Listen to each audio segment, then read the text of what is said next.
On the back here, and I've untied the ties, and I'm going to take it apart because not only do I want the stuffing inside here, but I want to use this as my pattern. So the next step is to just deconstruct this. So first of all, I have to remove these, and this is just it's holding the button in, and this is the part that gets tied onto the chair. So right off the hop, this is the first thing that gets cut. These are so old that they've gone right through the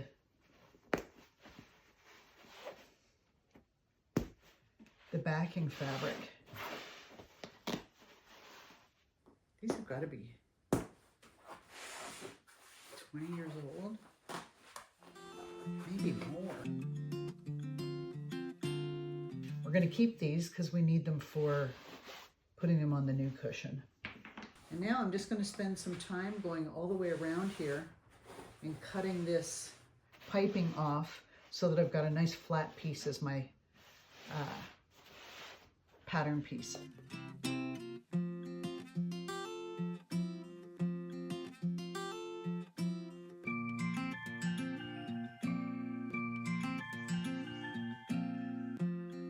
When you're taking a pattern like this apart, even when I'm doing a dress or something else, you're always just cutting the threads. You're not cutting the fabric, so that when you actually lay it out, you're going to have the proper cutting piece. Like I could just hack down through this, but then I wouldn't have the right pattern piece that I need for this.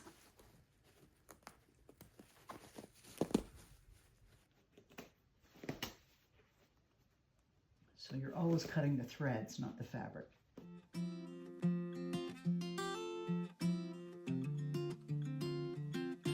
This is an upholsterer's trick to wrap this part that would not fit well into the fabric without putting some plastic on there to cause it to slide. But because this is so old, it's coming apart in bits, which normally wouldn't be the case.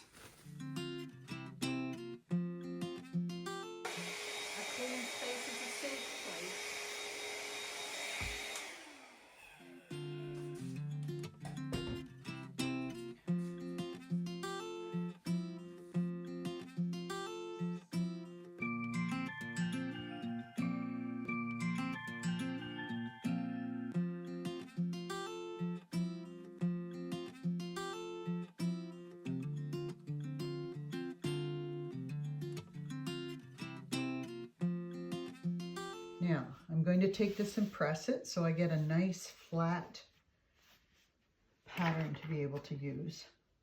You want to remove any of these corner darts too. Otherwise your pattern won't lay straight.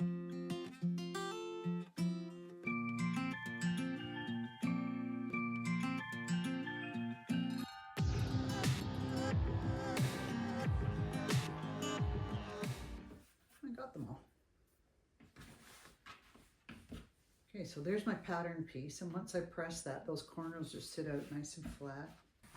Okay, I'm just trying to get the fabric to lay flat. Like these pieces right here, they have to lay flat for you to cut a nice flat pattern.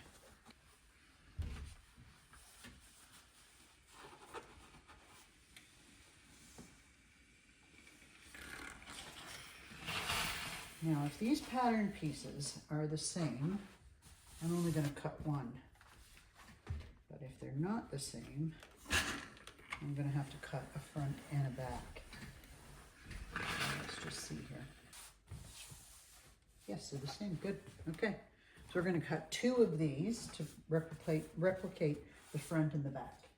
So this fabric I chose because this is going in my kitchen. And my kitchen, because I live in an old farmhouse that was built in 1871, it's all wood and it's very dark, and I need something that is a little bit lighter to bring some light into the room. So that's why I chose this sort of bright and quite a bold pattern. This is magnolias, and so I actually wanted this fabric that I found as a wallpaper on Wayfair. But unfortunately, it doesn't come as a fabric. You can only buy it as a wallpaper.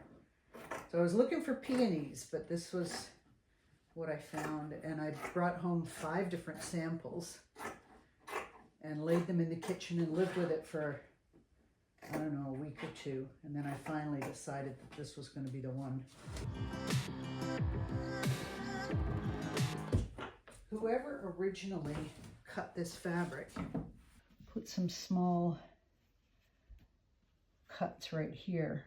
And normally people do that when they're going to be trying to line something up that they're having trouble lining up.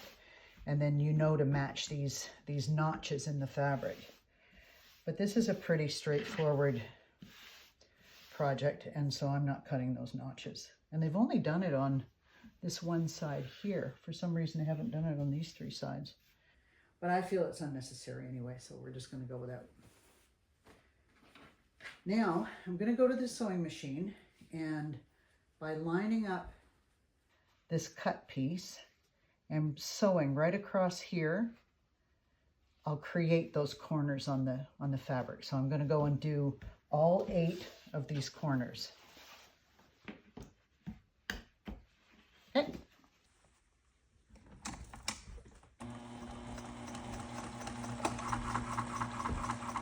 So you go all the way back. You use between a 4th or a 5th delineation for your seam.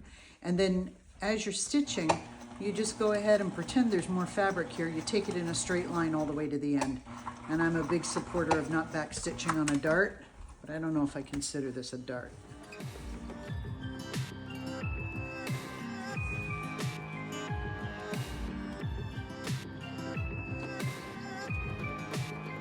So yes, right now I'm sewing a 1/2 inch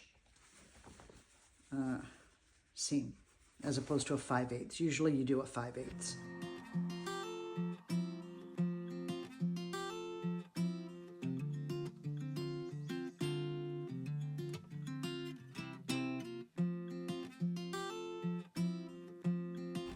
Okay, now those 4 corners on each side have been done. We're going to, with right sides together, stitch these 2 halves together. And we want the opening to put the stuffing in at the bottom of the cushion. So I'm just going to line up these 4 darts and make sure that they're all aligned. Okay, we're good to go. So we're going to leave the opening at the bottom. I'm going to do a 1/2 inch seam allowance all the way around. And when I get to these corners, I'm going to tip 1. I would normally suggest that you open them and press them flat, but because I didn't cut this top side, I'm going to push 1 that way and the bottom 1 towards me.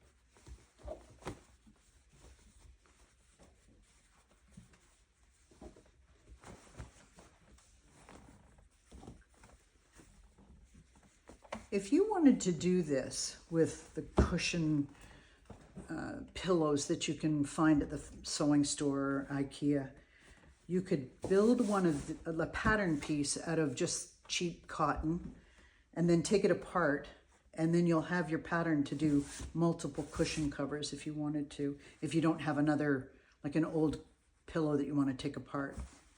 Okay, I'm going to go stuff this now. So I've taken a piece of plastic wrap just from my kitchen and put it over the top edge. There's my cushion ready to go. Smush it up and just push it in there.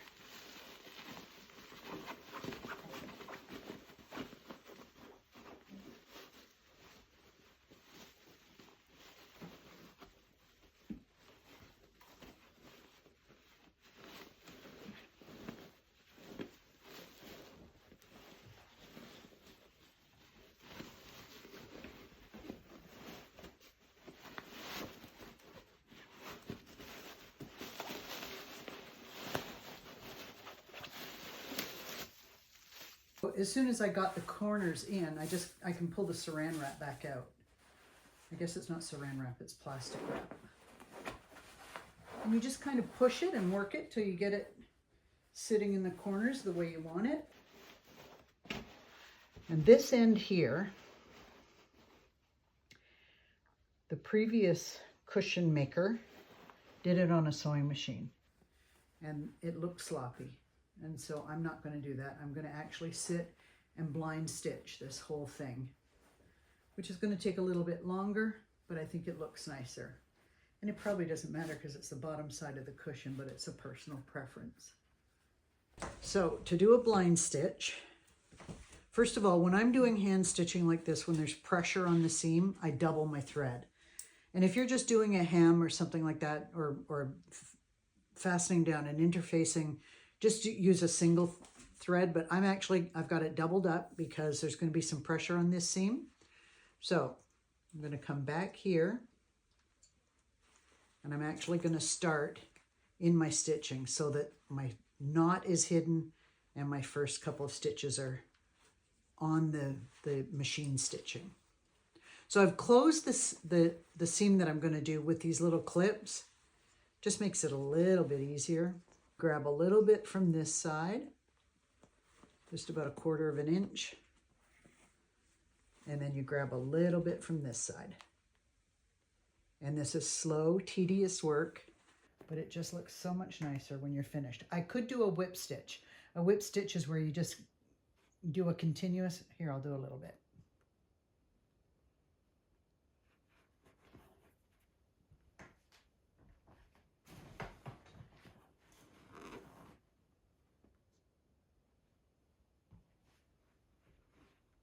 Much, much faster, but it's not as pretty because you can see the thread.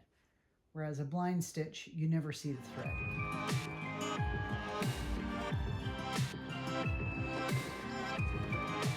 You can see how you could just grab this and run it right through the machine. And I suppose being on the underside of the fabric, the underside of the cushion seat, it probably wouldn't matter.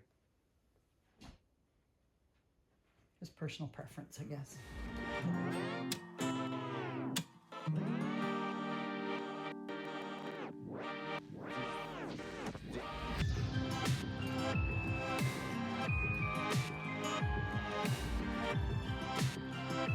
If I'm stitching something that has a lot of pressure on it, every 10th stitch or so, I will do like a lock just to make sure that if it did let go, it wouldn't go beyond 10 stitches.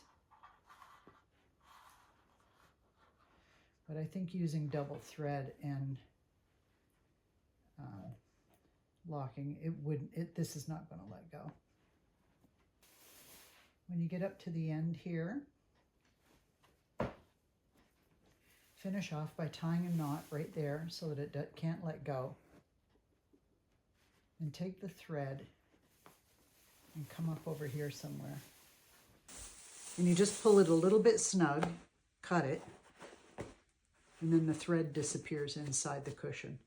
And that just looks so much neater than running it up on a machine.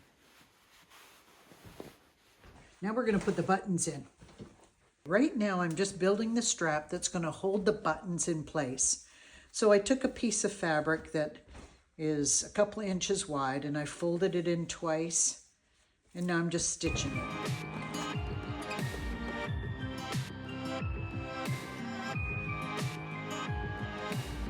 And I'm going to cut this in half, and then I'm going to cut that in half, and that's going to give me the 4 pieces I need to tie the buttons on the back cushion. So let's go to the sew table. Now I'm going to put these buttons on where they were before. And it's just by a stroke of luck that they match so well because I don't have a button thing to take these apart and recoat them in this fabric. So it's just a stroke of luck that they match so well. Now, 4 buttons. This is an upholstery needle, and this is the thread that I'm going to use to fasten these buttons in. So I can sort of feel in here where the button belongs. So I'm going to come in from the back side.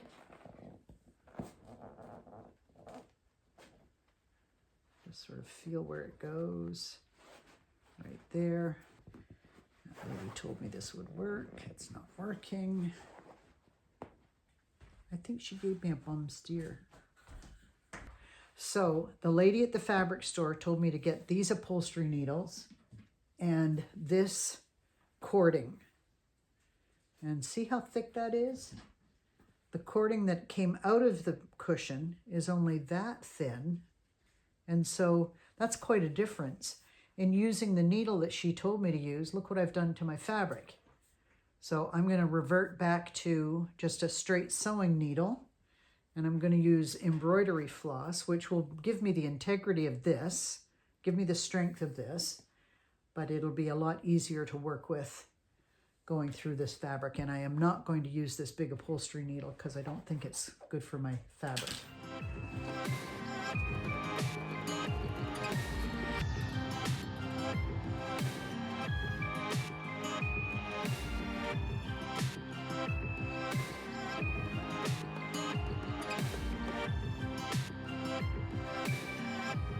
Okay, I could use a little help right now.